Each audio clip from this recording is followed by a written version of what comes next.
नमस्ते जनता। तो कैसे हैं आप सभी। मैं उम्मीद करता हूं कि आप सभी अच्छे होंगे, बेहतर होंगे और स्वस्थ होंगे। मैं भी ठीक ठाक हूं। तो चलिए आज की वीडियो के बारे में बात करते हैं। आज की वीडियो का टॉपिक होने वाला है गर्ल्स। और आज की वीडियो में मैं 3 टॉपिक कवर करूंगा जो होंगे पावर, सेफ्टी और नॉलेज।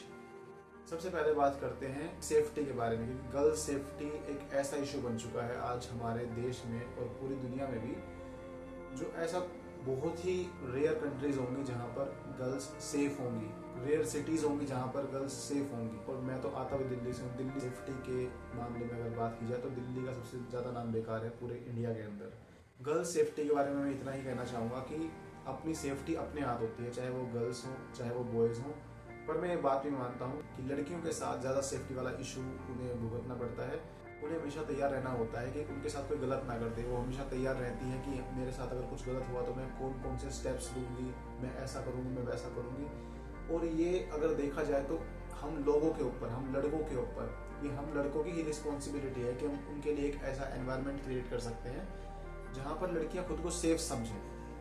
और अगर ऐसा नहीं है हमारे आसपास तो ये हमारे ही गाल पर तमाचा है कि हम एक ऐसा एनवायरनमेंट क्रिएट नहीं कर पा रहे हैं, एक ऐसा सेफ और अच्छा एनवायरनमेंट क्रिएट नहीं कर पा रहे जहाँ पे लड़कियाँ खुद को सेफ फील कर पाएँ। ये मेरे साथ भी काफ़ी बार हुआ है। मेरी भी बहनें हैं, आपकी बहनें होंगी, आप भी एक लड़की होंगी और आप अपने एक्सपीरियंस कमेंट में ज़रूर शेयर कर सकती हैं।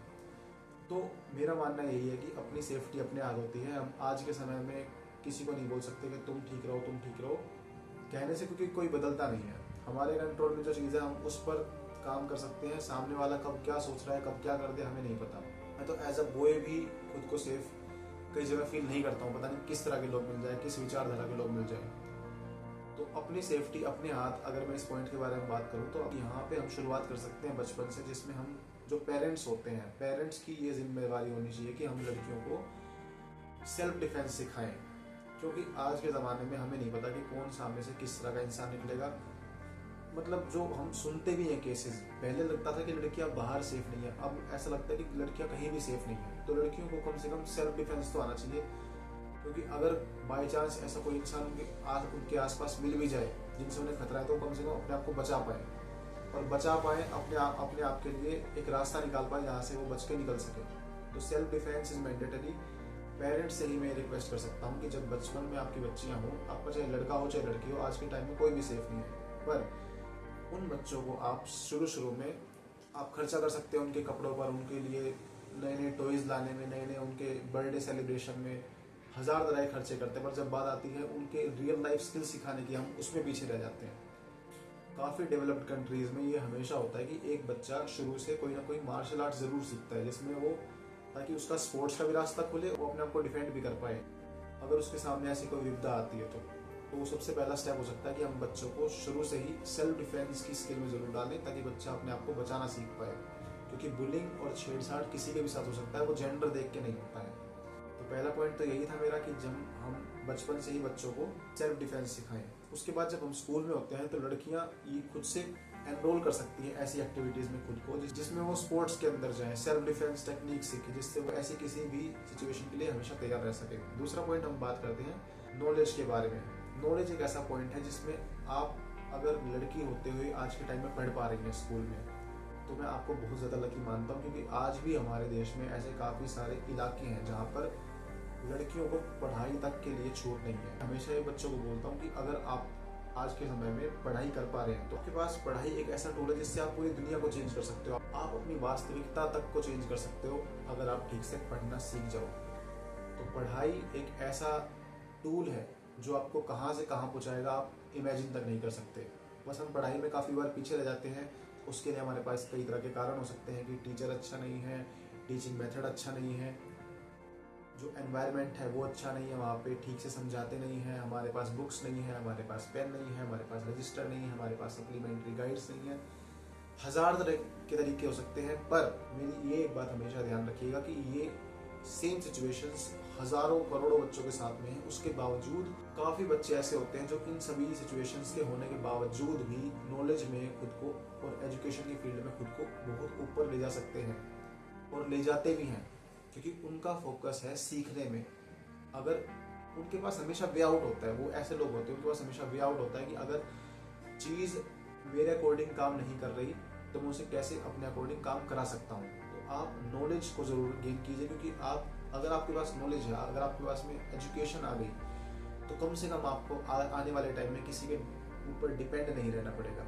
और जब आप सेल्फ डिपेंडेंसी सीख जाते हैं तो आप इंसान होने के लेवल में एक लेवल और ऊपर आते हैं। तो एजुकेशन इज मस्ट। आपको हमेशा एजुकेशन को अपने साथ हमेशा रखना है। अगर आप एक बेटर इंसान बनना चाहते हैं तो आपको हमेशा एजुकेशन का साथ निभाना होगा। एजुकेशन आपको कभी नहीं छोड़नी है, आपको हमेशा लर्नर बनना होगा। और अगर आपके दिमाग में कि भाई मैं तो कोई बात नहीं, काम चल जाएगा, हमें तो शादी ही करनी है, शादी करके घर में काम ही करना है, तो ये उस मानसिकता से आ रहा है कि आप अपने आप को उस काबिल समझते नहीं हो कि आप अपनी लाइफ में कुछ अच्छा कर पाओ। और मैं एज अ भाई, एज अ फ्रेंड आपको यही सजेस्ट करूँगा कि आप इस मानसिकता में तो बिल्कुल ना पड़े। आप बहुत कुछ करने के काबिल हैं। अपने आप को पहचानिए, अपनी स्ट्रेंथ, अपनी वीकनेस को पहचानिए, अपनी वीकनेस को सुधार कर अपने अंदर स्ट्रेंथ लाइए और एक बेटर इंसान बनने का काम कीजिए। और जब आप एक बेटर इंसान बन जाएं तो सबकी हेल्प कीजिए। आप ऐसी कम्युनिटी बिल्ड कर पाए जहाँ पर आप दूसरों की हेल्प कर पाएँ।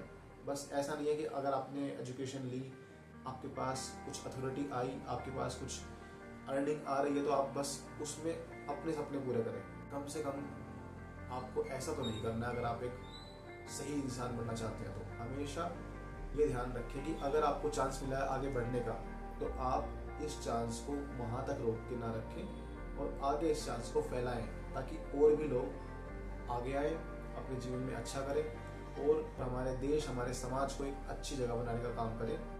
रही बात तीसरी, पावर की।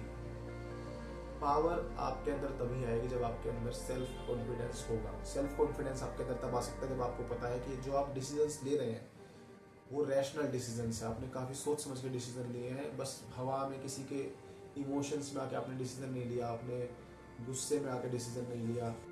आपके अंदर सेल्फ कॉन्फिडेंस आएगा जब आप डिसीजन खुद ले पाएंगे।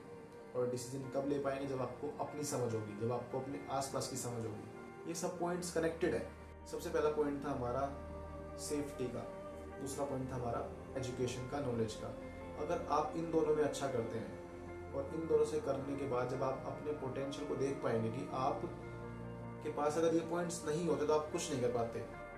वो इंसान थे पहला था इंसान जिसके पास ये दोनों पॉइंट्स नहीं थे, दूसरा इंसान था जिसके पास ये दोनों पॉइंट्स थे। तो जब आपके पास ये दोनों पॉइंट्स आ जाएंगे तो आप कम से कम उस इंसान से तो बहुत ही बेटर लेवल पे होंगे जिसके पास ये ऑप्शंस नहीं थे। और जब आपके पास एजुकेशन होगी, अपनी समझ होगी, तो आप डिसीजंस भी अच्छे ले पाएंगे। और तभी आपकी पावर वहाँ पे काम आती है कि आप जब आपके पास पावर हो तो आप उस पावर को किस तरह से यूज़ कर रहे हैं। क्या आप उस पावर का यूज़ किसी को डोमिनेट करने के लिए कर रहे हैं? क्या आप उस पावर का यूज़ किसी को ऊपर उठाने में कर रहे हैं? वो आपका डिसीजन बनाता है कि आप कैसे इंसान हैं। तो आपको इन चीज़ों पर काम करना है। आज की वीडियो के लिए इतना ही। Thank you so much. और please subscribe to this channel.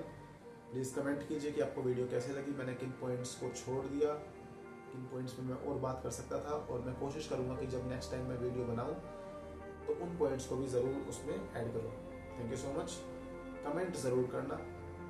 Tata, take care, bye bye.